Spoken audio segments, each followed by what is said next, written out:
मुंबई की वो रात, समुंदर की तेज लहरें, ठंडी हवा और किनारे पर अकेली खड़ी एक लड़की, आंखें बंद, हाथ फैले हुए, जैसे वो पूरी दुनिया से दूर भाग जाना चाहती हो।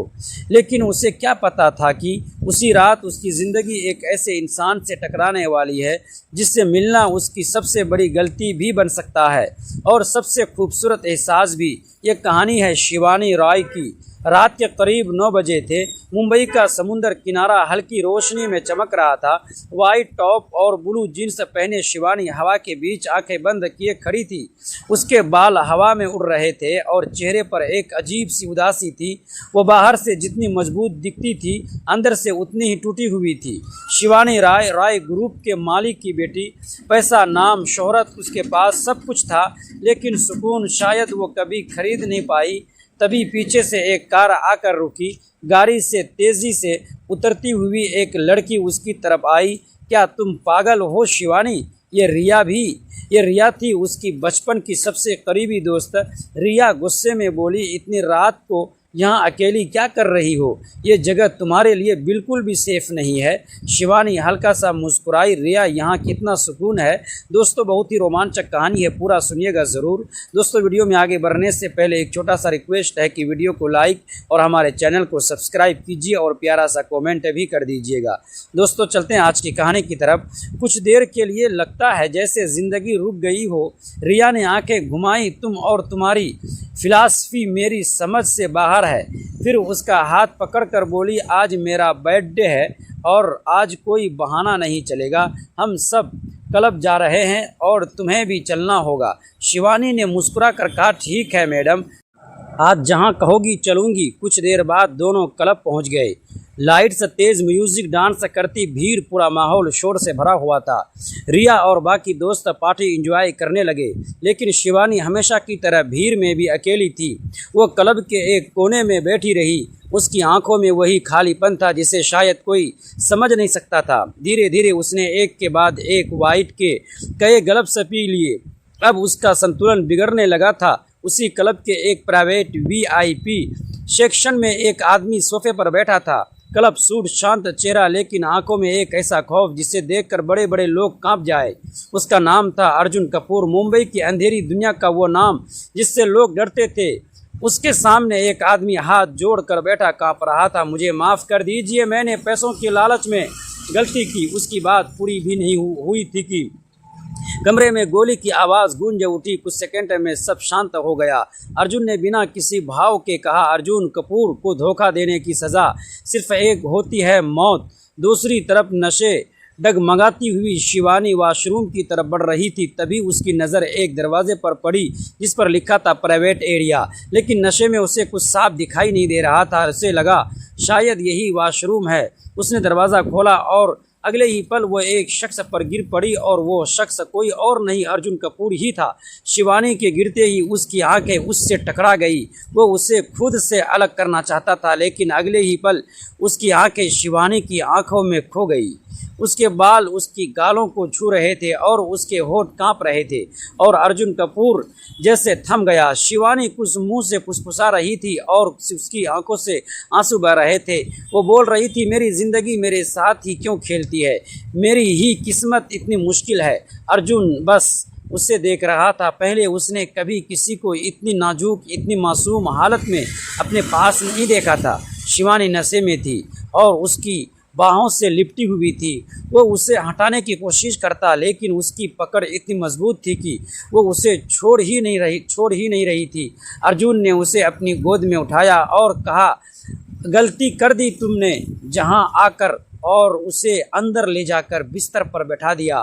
फिर दरवाज़ा बंद करते हुए उसने खुद को संभालने की कोशिश की। कमरे में हल्की रोशनी थी। शिवानी नशे में बेकाबू होकर अर्जुन की बाहों से लिपटी हुई थी। अर्जुन चाहकर भी उसे खुद से अलग नहीं कर पा रहा था और धीरे धीरे उसकी तरफ झुकने लगता है, उसके माथे को चूमता है, फिर उसके गालों पर हल्के से किस करता है। शिवानी की सांसें तेज हो रही थी, उसके होंठ कांप रहे थे। अर्जुन ने एक नज़र उसे देखा और उसके होठों पर अपने होंठ रख दिए। शुरुआत कोमल थी, मगर कुछ ही देर में उसकी बेचैनी और गहरी हो गई। शिवानी शिवानी अनजाने में उसके करीब आती चली गई। उसने उसके चेहरे को हाथों में लिया और उसकी गर्दन पर चूमने लगा। शिवानी के बदन में सिहरन दौड़ गई। उसकी पकड़ और मजबूत हो गई, जैसे वो उस पल को खोना नहीं चाहती थी। अर्जुन ने उसे और पास खींचा। अब उसके बीच की दूरी पूरी तरह मिट चुकी थी और उसकी धड़कनों की तेज़ी, कमरे की खामोशी साफ सुनाई दे रही थी। तुम नहीं जानती तुमने अभी क्या कर दिया है, अर्जुन ने उसके कानों में धीमे से कहा और उसके शब्दों में एक अजीब सी तड़प थी। शिवानी की आंखें आधी बंद थी और वो नशे में भी थी। उसकी छुअन को महसूस कर रही थी। अर्जुन अब पूरी तरह उसके जादू में कैद हो चुका था।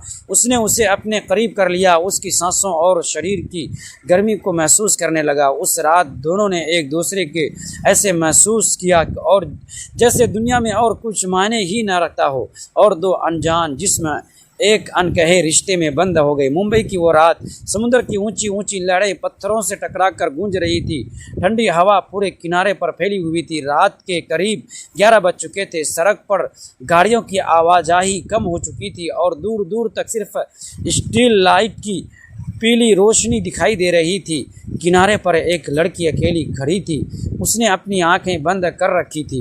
दोनों हाथ हवा में फैले हुए थे, जैसे वह कुछ महसूस करना चाहती हो या शायद अपनी सारी तकलीफ़ों को समुंदर की लहरों में बहा देना चाहती हो। उसका नाम अन्याय था। चेहरे पर मासूमियत थी, लेकिन आंखों के नीचे पड़े हल्के निशान बता रहे थे कि वो कई रातों से उसे नींद नहीं आई थी। कुछ दिन पहले ही उसकी नौकरी चली गई थी।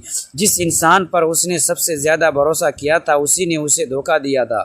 घर वालों से भी उसका मनमुटाव चल रहा था। वह बस कुछ देर अकेले रहना चाहती थी। उसे नहीं पता था कि उसी रात कोई उसे दूर से लगातार देख रहा था। काले रंग की एक कार धीरे धीरे समुद्र किनारे आकर रुकी। कार से लगभग 30-32 साल का एक युवक उतरा। लंबे कद, शांत चेहरा और गहरी नज़रें। उसने कुछ पल अन्याया को देखा। उसे लगा कि कहीं ये लड़की किसी मुसीबत में तो नहीं। वह धीरे धीरे उसकी तरफ बढ़ा और कुछ दूरी पर रुककर बोला, माफ़ कीजिए, आप ठीक हैं? अन्याया चौंक गई। उसने तुरंत पीछे मुड़कर देखा। हाँ, मैं ठीक हूँ, इसीलिए पूछ लिया। अन्याय ने हल्की मुस्कान देने की कोशिश की। कभी कभी इंसान को सिर्फ अकेले रहने की ज़रूरत होती है।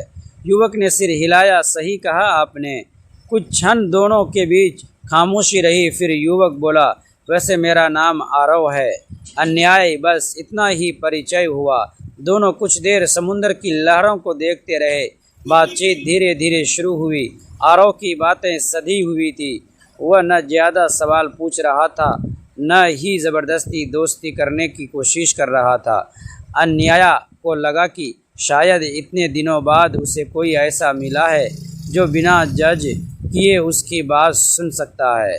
लेकिन उसे क्या पता था, आरव ने अपना जो नाम बताया था वह उसका असली नाम ही नहीं था, और जिस मुलाकात को अन्याया का संयोग समझ रही थी, वह शायद पहले से रची गई एक योजना का हिस्सा थी।